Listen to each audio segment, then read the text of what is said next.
This one.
morning.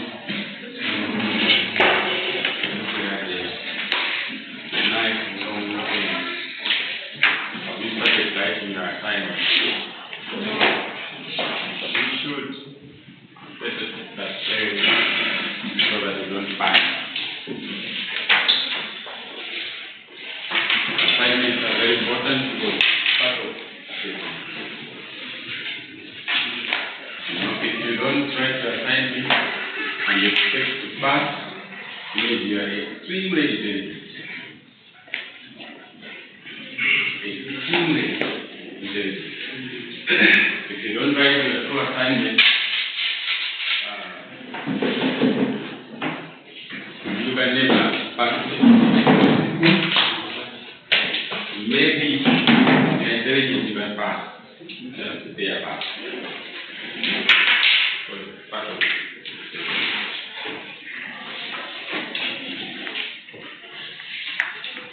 So please write your assignment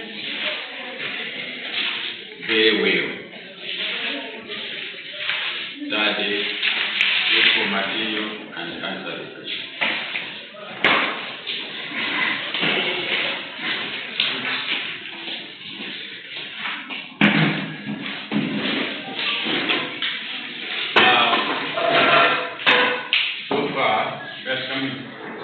So far, we had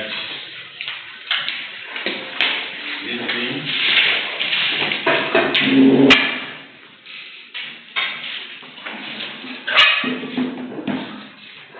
This thing here is the foundation of economy. If you understand this diagram very well,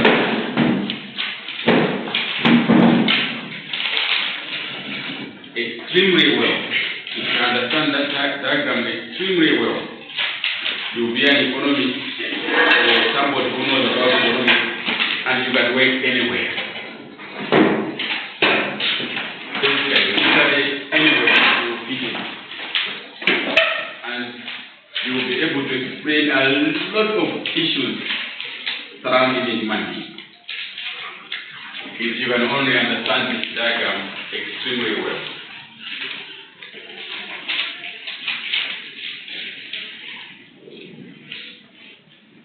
The demand and supply thing. So it is about resources, limited or scarce resources, and the minimum. They are all in there. Minimum be gathered by scarce or limited resources. Now, just to help you with your assignment, I'll go and do something on those diagrams just to help you with the assignment, but also to complete our discussion on demand and supply concepts. So we'll put in complete the discussion on the demand and supply concept, and also help you with your assignment. Explain a little bit more so that when you go and read, maybe it will give you better.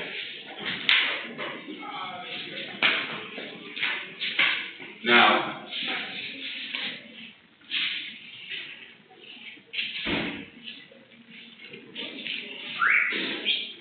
the law of demand, this is a demand case. Remember, this thing we derived from the demand schedule. Okay? Remember, we had this table here, that price and quantity. We had that thing called Mandazi, and remember from last week. So we had something like that.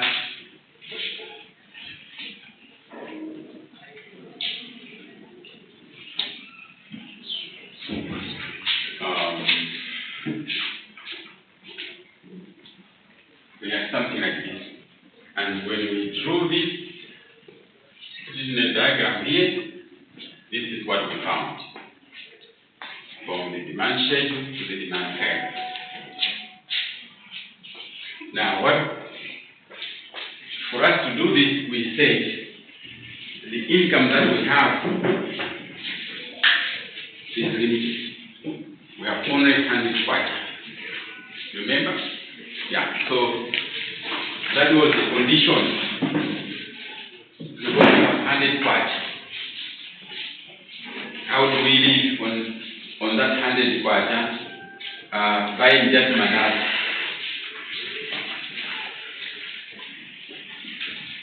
We also kept everything else. Any other consideration was not there. Meaning we kept everything else out of the picture. Meaning everything else is constant. Nothing is changing.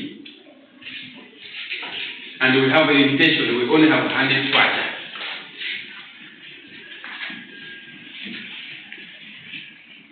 So income is fixed. So we also say that people, human beings, make the best decision, rational decision. Number two, human beings want more than less. So this thing holds. If we do that, if we keep everything else constant, we only have and income is also constant. It's just 100 kwacha. So the quantity demanded will increase when price goes down. Remember, this is quantity. This is price. So the quantity demanded increases as the price goes down. Meaning, if you have a price here, the quantity demanded is here. When the price goes down to here, the quantity demanded increases from here to there. Right? Is anybody not able to understand this? You are not able to understand it?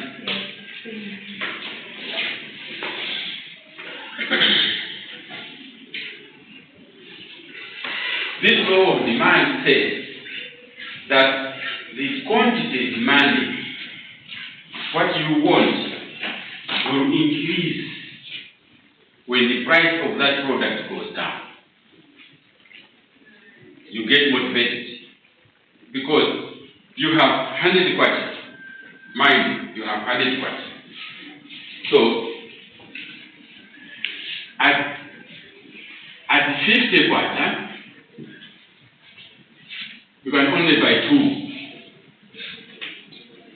Mandazi at 50 kwacha per mandazi, you can only buy 2 because you are limited. You only have 100 kwacha. So what happens to you when the price goes down? Mandazi katika ntengo from 50 kwacha to 20 kwacha. You are 100 kwacha, how many mandazi can you buy? 5. So when it was 50 kwacha, your 100 kwacha can only buy 2 mandazi. Now the price has gone down to 20 kwacha. Your 100 kwacha can now buy 5. So when the price goes down, you will buy more. Because you have 100 kwacha, and we have said that human beings want more than less. So if the situation allows you, if the price goes down, it means you are now being allowed to buy more. Okay? So this diagram, remember this is the x-axis and then the y-axis. Right? You have x-axis and y-axis. In your secondary school, you remember you read about x-axis and y-axis. Okay? Which one is dependent variable and which one is independent? What depends on what? When we say x-axis and y-axis, you learn that in mathematics. Maybe some of you didn't take mathematics, but I doubt you must all have. And you also have learned about x-axis and y-axis. Is it true? Yeah. So usually the y depends on the x. So you have something like that, whether it's you know those equations. This is the straight line equation. This is a straight line equation. You remember. This is what, and this is what. We're not gonna do mathematics here, but y depends on what happens here. Okay? So this one, the this axis here is the y-axis, right? That one is the x-axis. Y depends on the x. So here what we are saying is that the price determines what you will get. Quantity depends on the price, right? So if the price is 20 kwacha, you will have 5 mandala. If the price is 5 kwacha, you will have 20 mandala. So this line here is only that we are dealing with income which is fixed. Okay? Now supposing your assignment says what happens if everything else is not constant? What is the behavior of quantity demanded? So you will have a lot of scenarios that you can present. Okay? And that's what we want to start with. Now, supposing, let's do the first one. Supposing this thing, income, has changed. Supposing now you have 200 kwacha.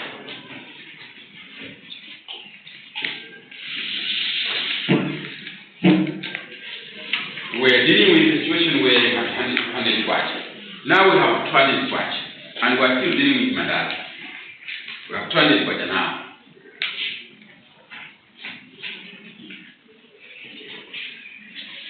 And we have said human beings always want more than this. Now, at 50 kwacha, how many mandalas will you do? Will you buy? 4. Yes, 4. At 20 kwacha, by 10. This? Yes. At 10 kwacha, by 20. At 5 kwacha, by 40. That's what will happen now. This could be you are now getting more money. Or maybe some other source has come into your life. Now, at each price, at the same price, mind you, at the same price, you are buying more than before. Because of changes in your income, right? Right? Yes. Yes. Now, if you are to quote this, what will happen here? Because now you cannot you cannot use this one to explain the situation. Because at the same price you are buying more than before. Because now you have 200 kwacha. Okay? So which means now at the same price you are buying more.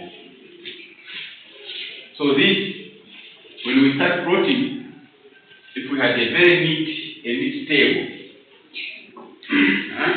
we would see that for each price we are, let me draw it nice like this. Because these are rough sketches, so just for explanation sake. Let's say at 50 quarter you are buying 2. This is not drawn to scale, just a sketch, just for understanding. It's not drawn to scale. So at 50 quarter you are buying 2. Now at 50 quarter you are buying 4, which means now you are moving away from here to somewhere here. Right? At the same 50 quarter. So it means maybe somewhere there. That's where you are now. You're outside this line. And so on and so on. So what will happen is that when you now start plotting the new thing, it will be something like this. It has shifted out. Your new graph, your new curve now is out, is shifted to the right. So now it tells you that at each price you are buying more. At each price. Any price you do here, you'll be buying more than when you had 100 watts.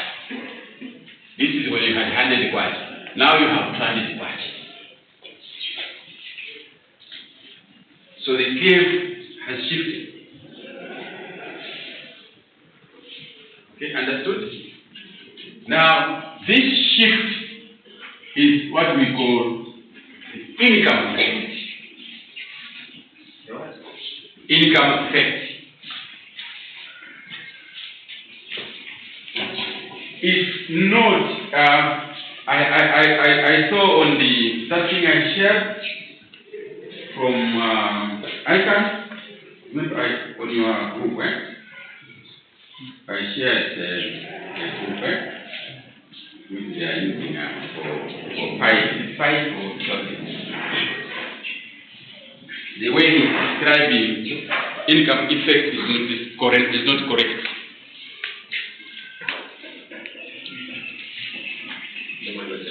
Income effect, you don't move on the same kind.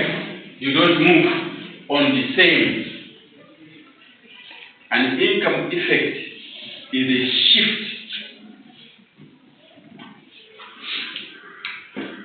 The curve moves. So for example, here the income effect is that the curve has shifted to the right when you have more. If you have less, it will shift to the left. So for example, maybe you were all of a sudden your income has gone down to 50 watts. For whatever reason, or whatever, your income has suddenly shrunk. It means if the price of mandazi remains the same, you will buy less at the price.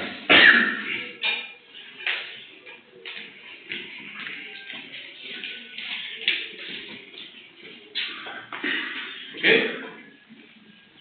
So that's the income effect. So, what have we done? We have removed one item from being constant. We are allowing it to change. So if we allow income to change, it will bring income effect on the behavior of quantity demanding. Now, when we are only removing income, we are probably saying that other things are also constant. Other things are constant. We are only changing income. Remember, here the law of demand is talking only about price. Everything else constant. Here, The price is constant. We're only dealing with income. You know, sometimes assumptions are key in understanding economic phenomena. Assumptions. We make assumptions a lot, and some of them stupid ones. But it's because we want to explain a relationship. So here we are only changing the income. Remember, we are saying at each price you are buying more. The price is not changing in this thing. At each price you are buying more. This is the before, and we were just changing the price. Everything else remaining constant. Now we are changing the income and studying what happens when you change here, when you change the price. But you should know that when it is moving that way, it's because at each price you are buying more.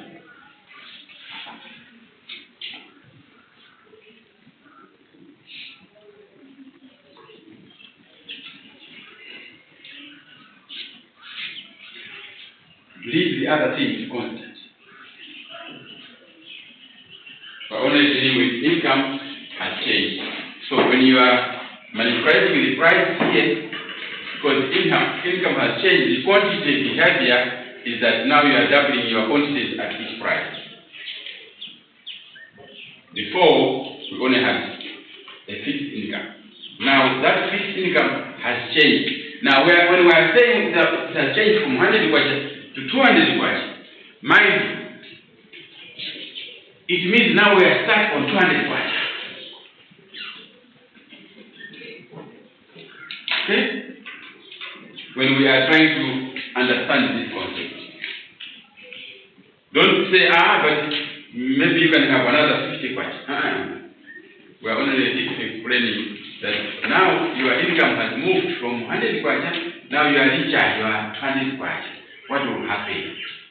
Other things meaning the same. So what other things can we do? So one of the other things is income. What else do you think can influence what you want to buy? Apart from income and price, what else? Number of people in the price. Or you mean what I know what you're talking about.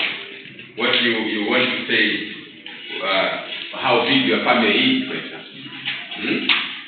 Remember, this is micro.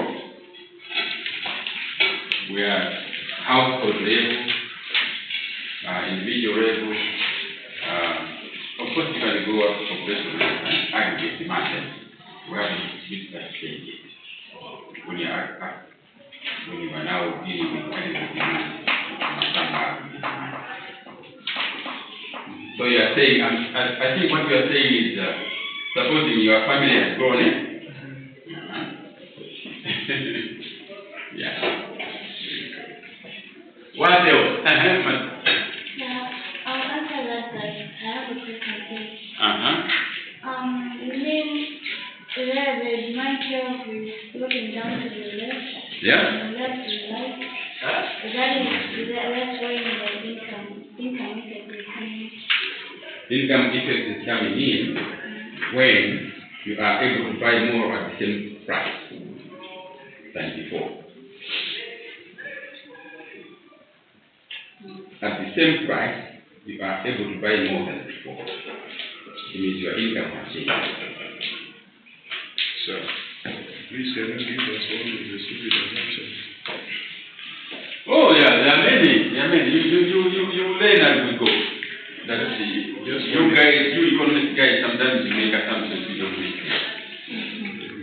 Stupid means doesn't make sense. Yeah, it doesn't make sense. Some of the assumptions we use. But they are good because they help us explain the question. Okay. So let's move faster. Repeat the question. Sorry? Repeat the question. I was asking, what do you think are the other factors that can affect what one wants to buy? Quantity. Quality of product. Yeah, quality. Yeah. Quality. Yeah. Quantity of product. Sorry? Quantity of product. No. I'm saying determinant of demand. What determines what you want to buy? Apart from income, Income too is a factor. That's right. Yeah, maybe.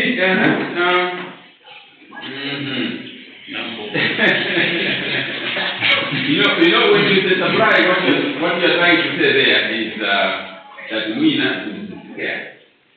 So you might say, okay, what is the shaper?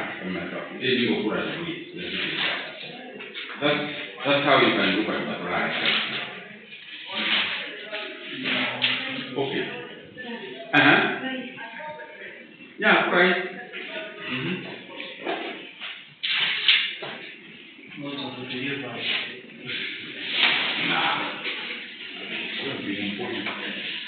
There, the major one. One thing is, apart from price, income, is taste. Okay? Your taste or preference. Okay? What about fashion and expectation? Expectation, yes, can influence what you want to buy. Very good. Sometimes expectation is the same as speculation sometimes. Some people think.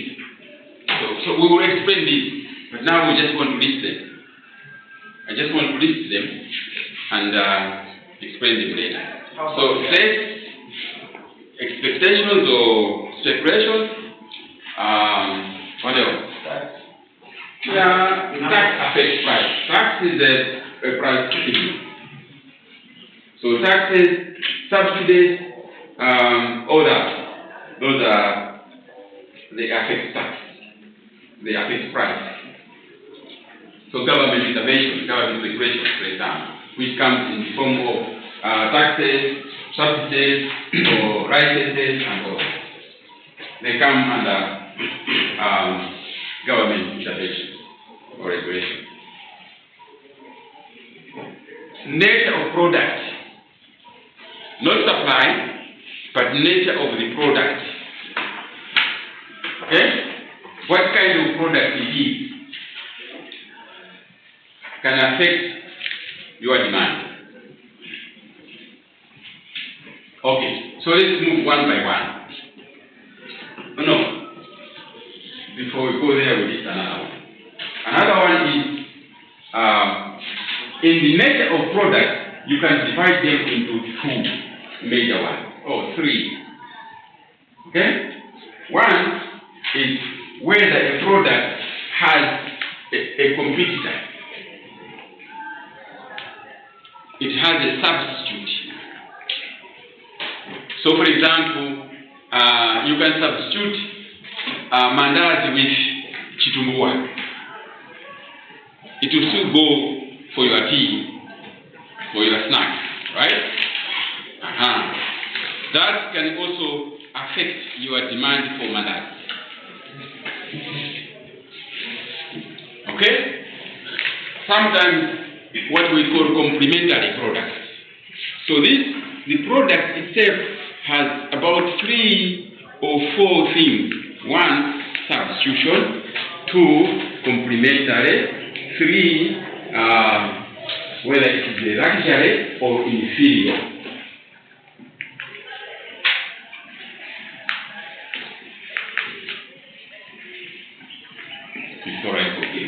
So, income, taste,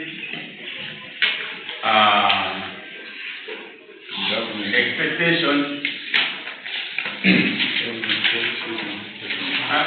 Government regulations or intervention. Nature of goods or product.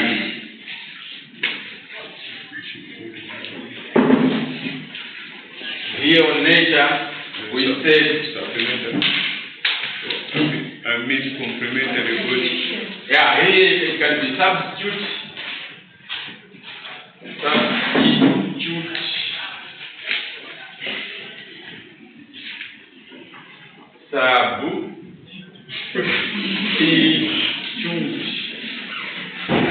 Complementary.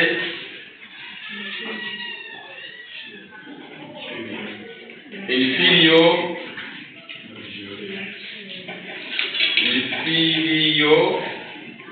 Where's the money of I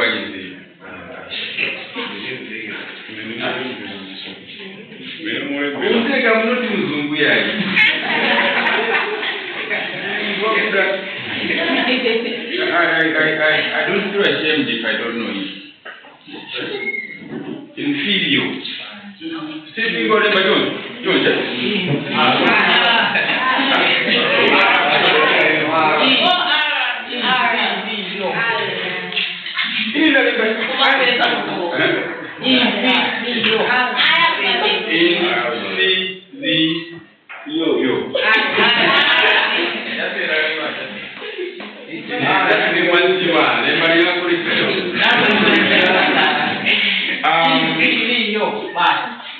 and then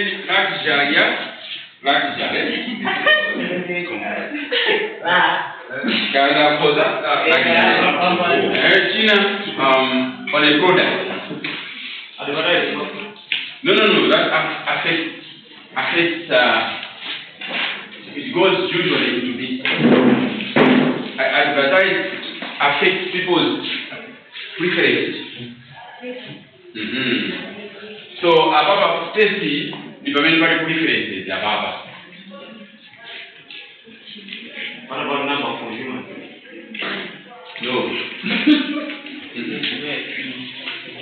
No. You remember what we're trying to do here is we have this curve, the demand curve, and we're trying to look at the law of demand. So, for example, if you were asked to critique, to say what do you think is wrong with the law of demand, where are the assumptions they are making stupid? Or these assumptions do not really hold? Or they hold at some times, but in most cases they don't. Okay? So this is what we are trying to see. And this is what your assignment is all about. So I'm trying to get you. Yeah, it's up to you. If you want to demonstrate. So, what we are saying is, this thing, you remember what the law says? It says, all other things remaining constant. That's the issue. So, it doesn't say that some products, even if the price goes down, people will not buy more. The law says when the price goes down, people will buy more. Okay? And it is saying other things remaining constant, meaning the product is okay. So, for example, if you have an inferior product, price or is CK and Sakura than the one example, jelly. So, if the price of salt went down, the law of demand says when the price goes down, people buy more. Okay? Agreed, yeah? But if that thing we were talking about is in change, it will not wait. This because people don't. You're right. Or what happens that in jail was from 100 kwacha to 2 kwacha kg, do you think you buy home in your house? No. Because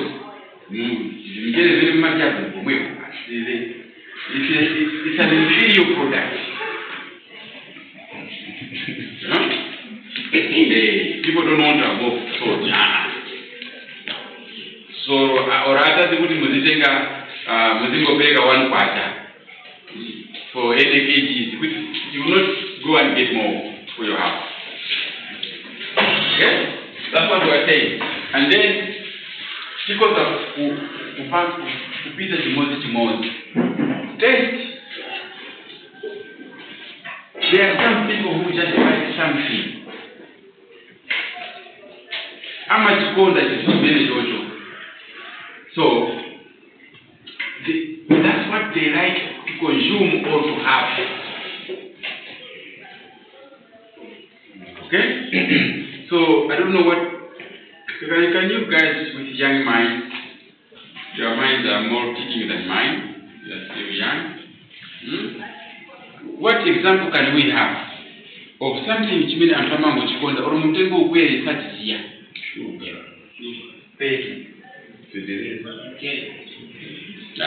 on, you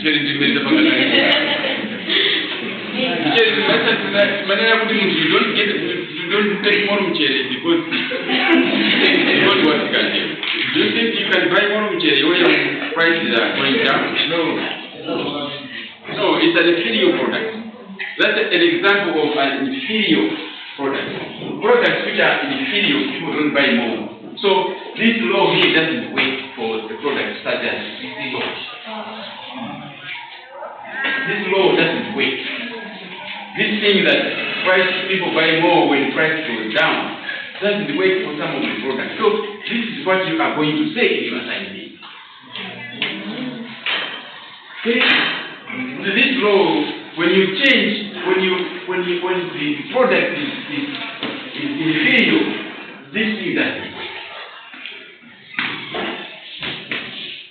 Because people buy less or they maintain the same quantity to get rid of the price. That's what we're trying to say. People are not changing the quantity because the price has changed.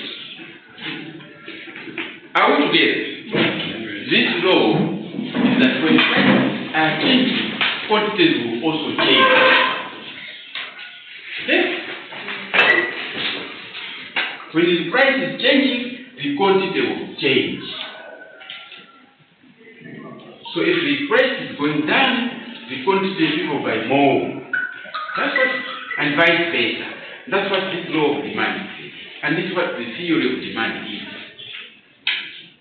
Okay? So what we are trying to discuss here is under what circumstances this doesn't work. This thing that prices, quantities demanded change because the price has changed. Under what circumstances this law doesn't work? So we said when income has changed, people sometimes buy less when the price hasn't changed. Same price, but because people are buying for no good reason. Because if you are studying this product, remember, you are studying this product called mandazi.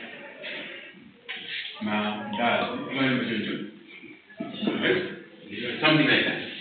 Huh? That's what we are studying in this exam.